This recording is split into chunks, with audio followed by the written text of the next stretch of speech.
shows up to this thing. We'll see who's willing to play today. Cool coat first. Give it a thumbs up, bro, because my numbers aren't showing anything. Let's wake up the algorithm. Let's check Town Honey first, but can't. I got you. I see. So cool coat. Cool coat was number 2. We'll get into it once we get a few more people in here. Make sure that if you're watching right now, check in, because I'm showing 0 thumbs up and 0 people in here, which I know is wrong. I know is wrong. There's at least 2 people in here right now. So, stupid algorithm. Stupid YouTube. Got some stuff for you.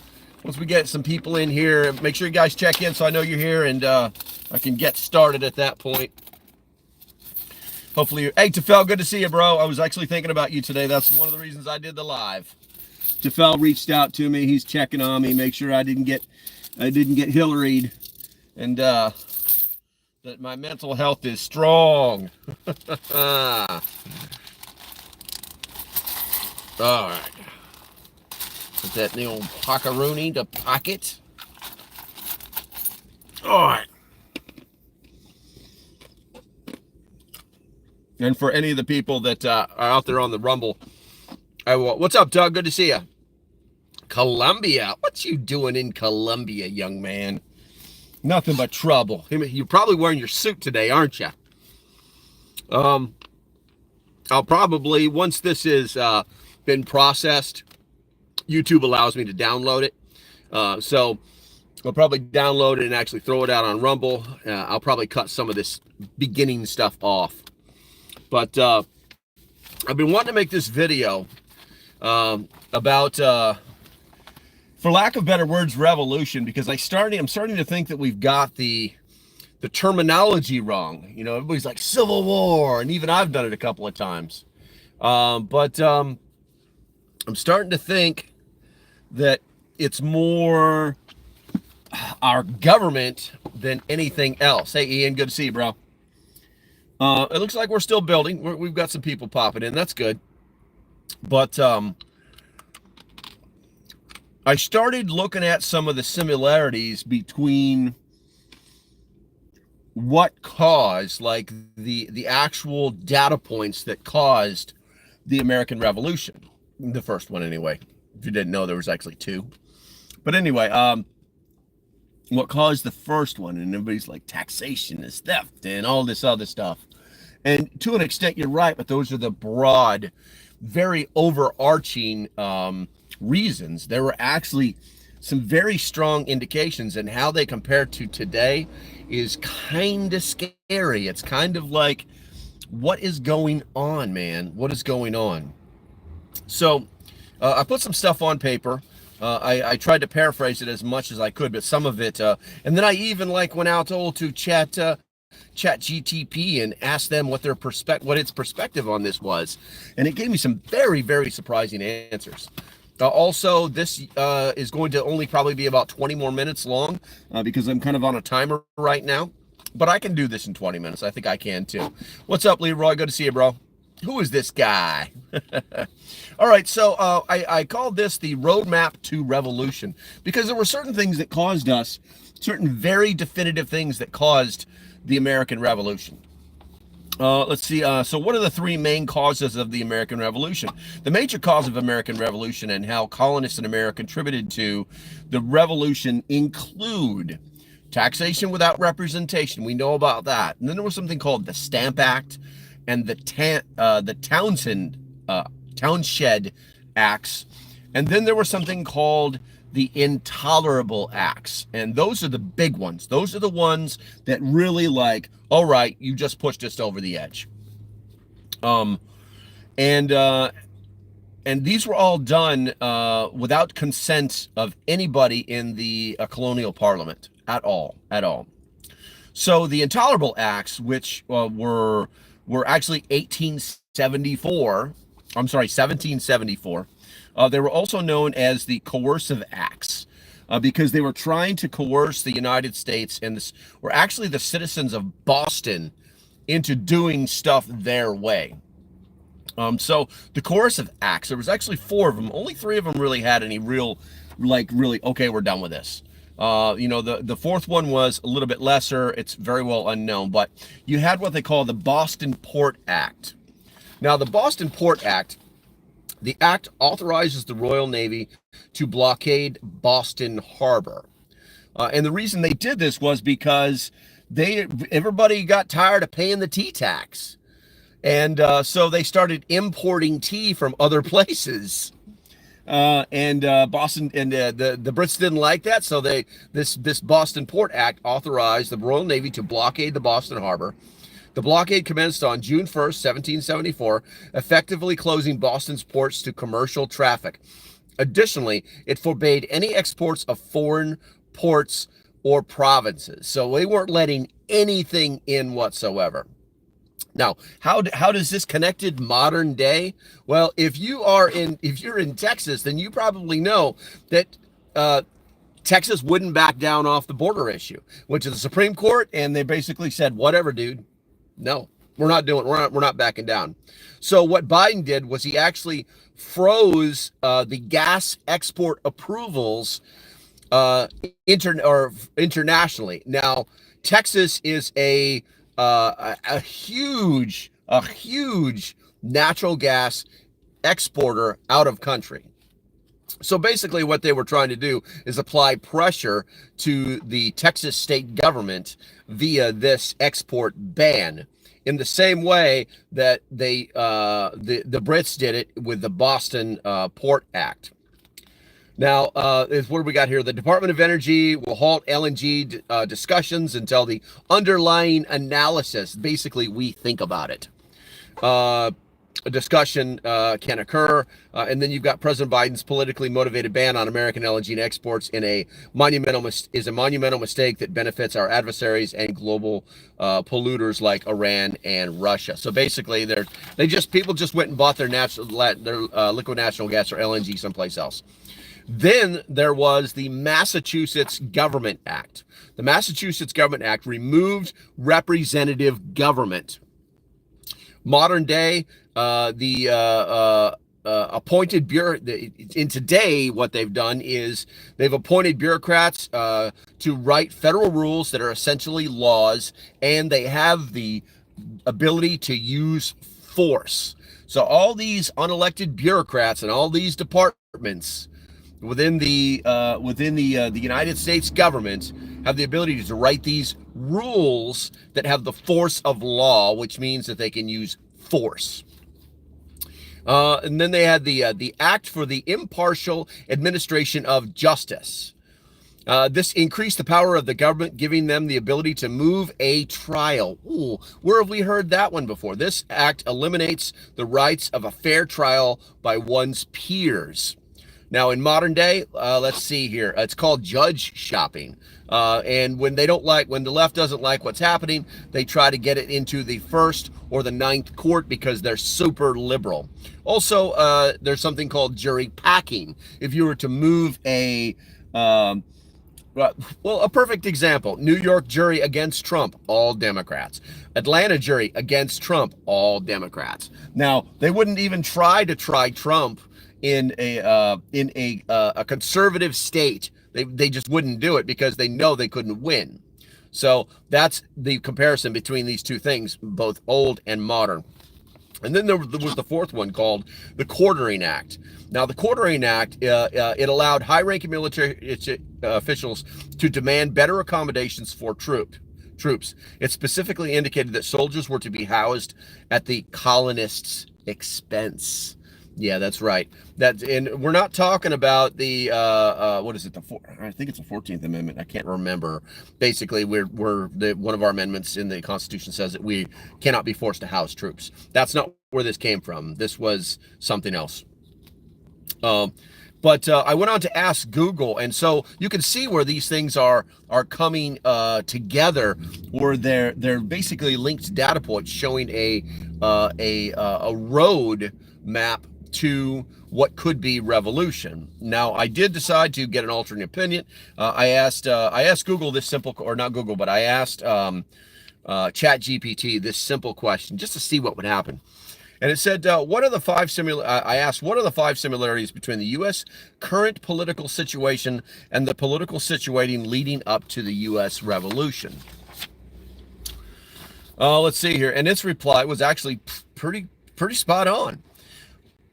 While drawing direct parallels between historical events and current situations can be challenging due to the vast differences in context, sociality, structures, and political landscapes, there are certain broad similarities one might draw between the political situation in the United States today and the period leading up to the American Revolution. Here are five. 1. Perceived lack of representation. Big durher on that one. One of the core grievances leading to the American Revolution was the colonists' belief that they were being taxed without representation in the British Parliament. Today, there are segments of the American populations who feel disenfranchised or underrepresented by the political system, whether due to issues such as gerrymandering, we just talked about that, voter suppression, we know about that, disillusionment, which is basically with the two-party system. Basically, we know that they're all corrupt. We know this. What's up, American Prepper? And that was the first one. So the second one was growing political polarization. Really? That couldn't be happening again, could it? Just as divisions between loyalists and patriots deepened in the years leading up to the American Revolution, there's a notable trend of increased political polarization in modern American society. This polarization can be observed in the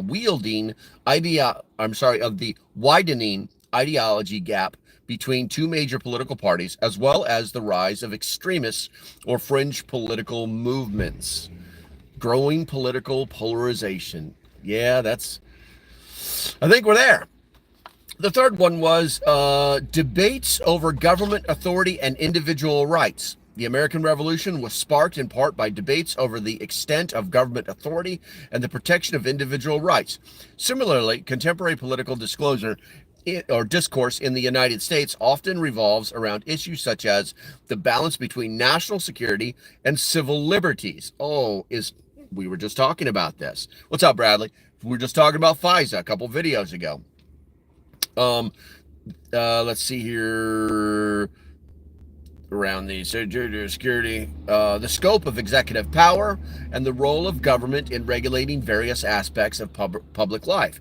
Basically, there's too much government in our lives. Leave us alone. Oh, we don't want to. We're nanny state. We want to tell you exactly what to do all the time. Yeah, that's what that one was talking about. Number 4, economic inequality and discontent. Economic factors played a significant role in shaping the political landscape leading up to the American Revolution. The colonists expressing grievances over these issues, such as taxation, trade policies, and economic exploitation. Taxes, trade policies, and economic exploitation. Well, I'm smelling that one. I hope you guys are too. We are on YouTube, so if you are liking what I'm talking about, do me a favor, put a 1 in the chat. It'll wake things up. I shall continue while you do that. Today, there are widespread concerns about economic inequality in the United States with debates over issues such as wealth distribution, corporate influence in politics, and access to economic opportunity. These are all very, very familiar words to us, aren't they? Number 5, questioning the legitimate of authority. This is the big one, guys. This is the big one. Just as the legitimacy of the British colonial rule was called into question by American revolutionaries, there are segments of the American population today who question the legitimacy of various institutions and authorities, including the government, the media, the electoral process. This skepticism can manifest in movements advocating for systemic change or in the widespread distrust of established institutions. It's massive. It's huge, guys. Questioning the legitimacy of authority. So we put these guys in office. We say, go do good things for us. And all they do is create giant bills and make government bigger and more intrusive.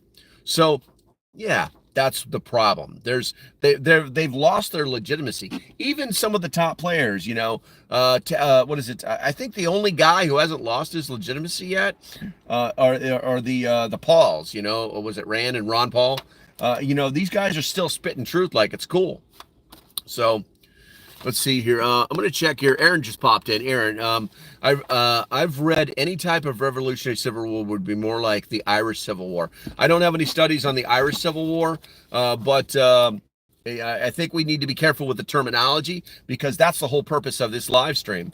Is we keep saying civil war. Okay, a civil war is when the country splits and they're fighting for control or for what their beliefs are. A revolution is where we're going against the government, and we're getting damn close to it. We're getting really, really close to it. All right, so getting back to how the revolutionary guys, our original revolutionary founders, were thinking, there was the coercive acts were meant to break Massachusetts Bay and to warn the other colonies of the consequences of rebellious behavior, making laws to scare us is what that means. Each act was specifically, cough drop is killing my throat or my cheek. Each act was specifically designed to cause severe damage in a particular aspect of the colonial life. Understandably, colonists did not approve of the coercive acts, yet the petition of Parliament by individual colonies had already provided futile, which means the colonies had already petitioned the English government to say, please stop, just stop doing all this stuff. You're supposed to be taking care of us. We're British citizens. Okay, you should be taking care of us. And that's not what was happening. Understandably, colonists did not approve of the coercive acts. Oh, I'm sorry, I read that. So on July 4th, 1774, George Washington asked his friend Brian Fairfax, have we not addressed the Lords and remonstrated to the Commons? Basically, haven't we done everything we could do within their system to make them understand that we don't like what's happening, we're not going to take it, and you need to work with us? That's what happened. And the answer was from Mr. Fairfax was, we have asked and been ignored. And this is the kind of stuff that we're seeing now with our government. Thus, the First Continental Congress met on September 5th, 1974, to coordinate a colonial response to the Parliament's actions. The coercive acts caused a clear shift in American public opinion, where Washington had once questioned the radical Boston Tea Party, conceding, quote, that we don't approve their conduct is destroying the tea. He now fully rallied behind the Bostonians, and he understood that the coercive acts threatened American liberty. So basically, Washington said, listen, throwing the tea in the water wasn't a good idea, but Britain's not listening anymore. Now, if you can see those connections, do me a favor, put a number 2 in the chat. It'll wake things up a little bit more. We got about 10 more people off of that one right there. And also, do me a favor, put some stuff inside the chat that we can talk about. We have 7 minutes. I think that we've been sucked into this Civil War thought. I think that we've been kind of brought into it. You got that movie that's coming out in April. There's all sorts of stuff all over the internet. Civil War this and Civil War that. And I think we've kind of been sucked into it. It's almost, if you think about it, it's almost like a distraction. Because, like I said, a civil war is when the country splits. Everybody's making this assumption. Everybody within I hate to say it, within the prepper community is making this assumption that somehow it would be the red versus the blue. But neither of them are causing the problem. So it would actually be, the revolutionaries, the revolutionists against the government. So I don't know that it's important that the proper words are used, but I do know that it's important that the proper mentality is used. Do me a favor, guys, hit that thumbs up button. I see 27 people and only 7 likes. It does help. This is YouTube. We've got to play their game. Otherwise, the only people who see this, it will be you guys who are watching it live right now. We have to be aware that there is a constant, for lack of better words, psyop happening all around us. You know, I watched yesterday with the cell phone issue, and then found out about the pharmacy issue.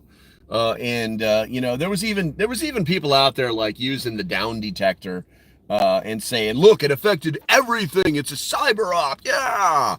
And it's like, okay, so what you're saying is that, you know, they did a cyber attack on, like, I don't know, like on WhatsApp or like some stupid website that happened to be on the screen. You know what I'm saying? Some website no one ever heard of before. And just showing, I hate to say it, but showing their ignorance, because you can type in any web page you want and it'll say if there's been any report. And it's not, that down detector doesn't show people what's down, how many people are affected. It shows you how many people have reported a problem. So it's such a very small swath of what was actually happening out there. Now, you know, it's there's a good chance it was a cyber attack. There is a good chance. Let's see. John Jared Hungary is looking to your live. Okay, Long John veteran ex-militar. Okay. Well, welcome to this. Welcome. Make sure you hit the damn subscribe button, bro, and you'll get to see me more often. What's up, Tweaker? Catface Enthused. I don't know who you are, but I like your name. I would have to be a peaceful and more political in a sense. I mean, it is what it is. It is what it is, Cole. But getting back on point,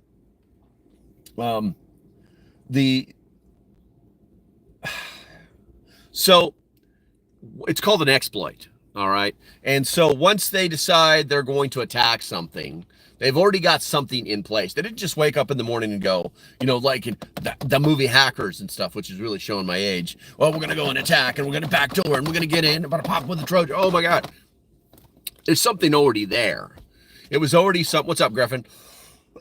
There was something already in the system. There's already something in their back door. You know what I'm saying? They just like, boom, we're in. Okay. And we're just going to hang out for like 6 months to a year and do nothing. And then one day they go, tick, tick, tick, tick, tick, boom, and they kill it. Now, the big problem is that AT&T is a major, it's probably, I think it's the second largest network provider.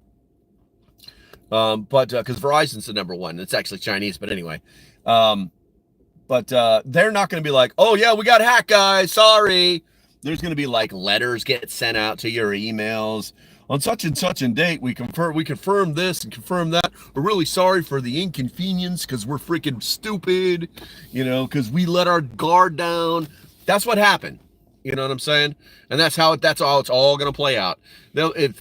I'm really surprised. I have not heard more. And if you have, do me a favor, put yes in the chat, or put the number 7 in the chat. If you have heard already, because I haven't heard it yet, where some senator or some douchebag is going up in Congress is going, this is why we need to approve money for Ukraine. What's up, Diego? Good stuff. Hey, appreciate it, bro. Appreciate it. Good number, Sad. Good number, Sad. Sad Peep. So I see a lot of new names here. I love this. That's pretty cool. It's a shame we only have 2 minutes left because I got to walk out of here in 1 minute and 50 seconds. But yeah, I'm really surprised no one, Ukraine doesn't need help, you dork. Name callings for the week, bitch. Anyway, you're right. They don't.